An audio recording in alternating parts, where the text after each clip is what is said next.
Hey guys, I'm sitting in my potting shed right now. It is also my fiber workshop, so you can see some of my spinning and weaving supplies sitting around. But during the summer, it is primarily actually my dehydrating station. I've reached the point where I'm kind of crying uncle on the zucchini.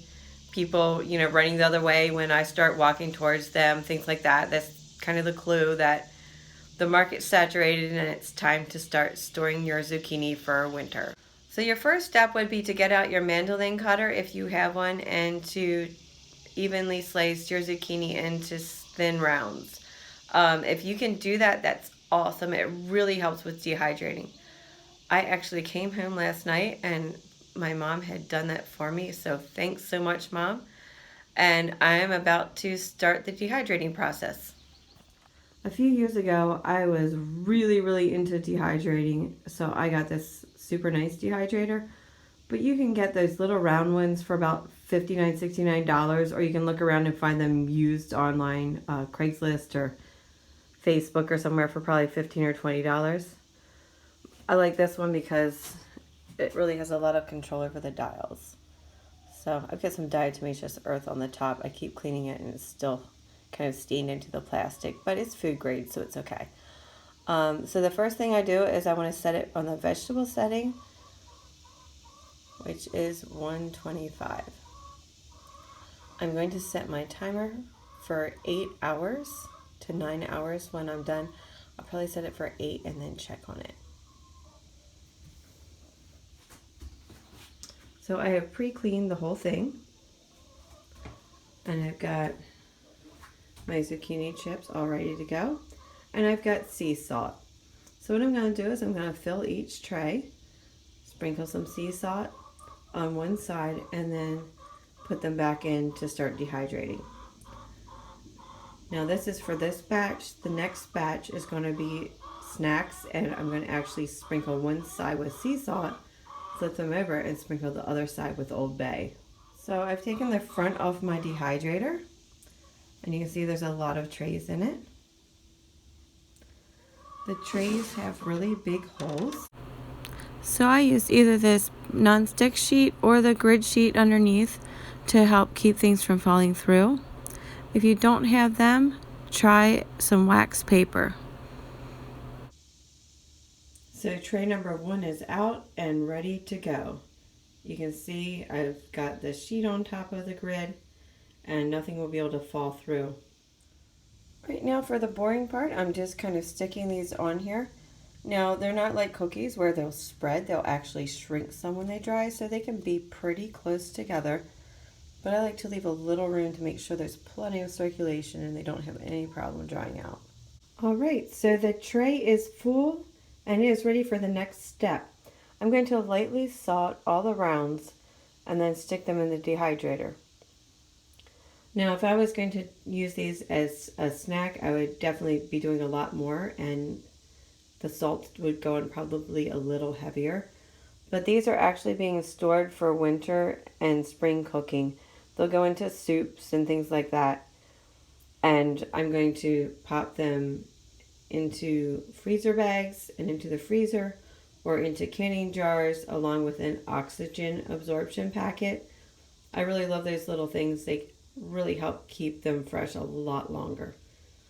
I've seen people store things for several years that way, but I feel like the purpose of fresh food is still to eat it as freshly as possible. So we'll want to use this up by the time zucchini comes around again. All right, now here's the first tray in the rack. A tip I forgot to use or mention with this tray is put something underneath so that when you season, you don't have it all over the table. So now I'm going to have to do a lot more cleanup because I didn't think about that. I usually do put something underneath before I season. So for this next tray, there's another tray underneath with one of the non-stick sheets on it to catch all the excess salt. All right, so I actually had enough to fill 5.5 trays. And I just used the one with the parchment sheet for the half tray because there's no wasting all the salt that fell through. And we are ready to put the front door back on.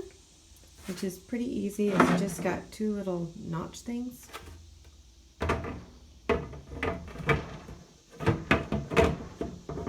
It just hangs into place. Right, that protects it from any bugs flying in or any pests getting in, I guess. So I always do put it on. It also helps keep any extra moisture from getting in quite as much, but you can see it's not airtight. All right, so now we're going to set the timer for 9 hours.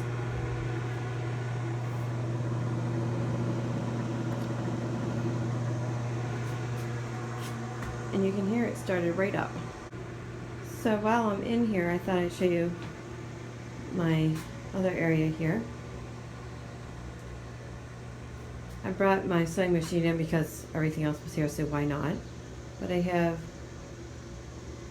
my spinning wheel, which I've been working on remembering how to spin. It's been so many years. And I've got some finished yarn, but I've also got some sheep's wool and some Angora fur that I'm kind of blending to make my yarn. I've got my drying rack, which is a really cool way to hang dyed fibers. And in front of that is the tool you use to make sure your warp is even. So you would use that guide string to set up how many feet you want your warp. And then you would wrap all of your yarn around those pegs, following the pattern of the guide string over and over again until you have as many strands as you want. And then you bring it over and you warp the loom. And I had worked this with a really heavy cotton because I was just trying to figure out how to use it.